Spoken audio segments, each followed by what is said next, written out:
ఒక dangerous thing ఏంటంటే మనలో చాలా మంది లోన్లీనెస్ కి భయపడుతుంటాం. ఎందుకంటే ఒక్కరిమే ఉంటాం కాబట్టి. అందులో ఫోన్ తీసుకుంటాం, స్క్రోల్ చేస్తాం, నాయిస్ క్రియేట్ చేస్తాం అండ్ అలాగే రీల్స్ చూస్తూ ఉంటాం. ఎందుకంటే సైలెన్స్ లో ఒక మనిషిని తనని తాను ఎదుర్కోవాలి. అది చాలా డిఫికల్ట్గా ఉంటుంది అనుకుంటా. అది నీ ఎక్స్క్యూజెస్ ని, నీ ఫియర్స్ ని, నీ ఇన్సెక్యూరిటీని, ఇవన్నిటిని ఎదుర్కోవాలి. అన్ని ఆ టైంలోనే బయటపడతాయి. కానీ మోస్ట్లీ అదే ప్లేస్ లో లెజెండ్స్ అనే వాళ్ళు క్రియేట్ అవుతారు. మనం చాలా వరకు చూసే ఉంటాం. ఇప్పుడు లెజెండ్స్ లా క్రియేట్ అయిన ప్రతి ఒక్కరు కూడా ఒకప్పుడు ఒంటరిగా స్ట్రగుల్ అయిన వాళ్ళే.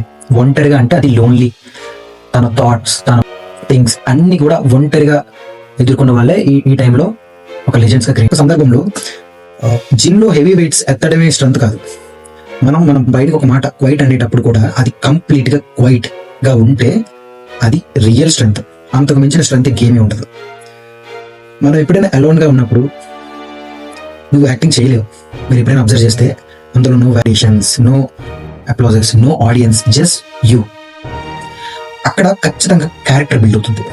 ప్రపంచం నీపై డౌట్ చేస్తుంది, వల్ల కాదు, టూ అంబిషియస్, ఇంపాసిబుల్ అంటుంది. కానీ remember this, every legends once walk alone. అంత ప్రతి ఒక్కరికి కూడా వాళ్ళకి no crowd, no support, no guarantee కూడా, ఓన్లీ బిలీఫ్.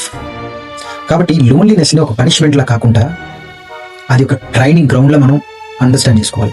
అక్కడే ఒక వీక్ మైండ్ అన్స్టాపబుల్ మైండ్ గా మారుతుంది. లోన్లీనెస్ ని అబ్జర్వ్ చేయండి అండ్ అలాగే ప్రాక్టీస్ చేయండి. అది మనకు అన్ని నేర్పిస్తుంది.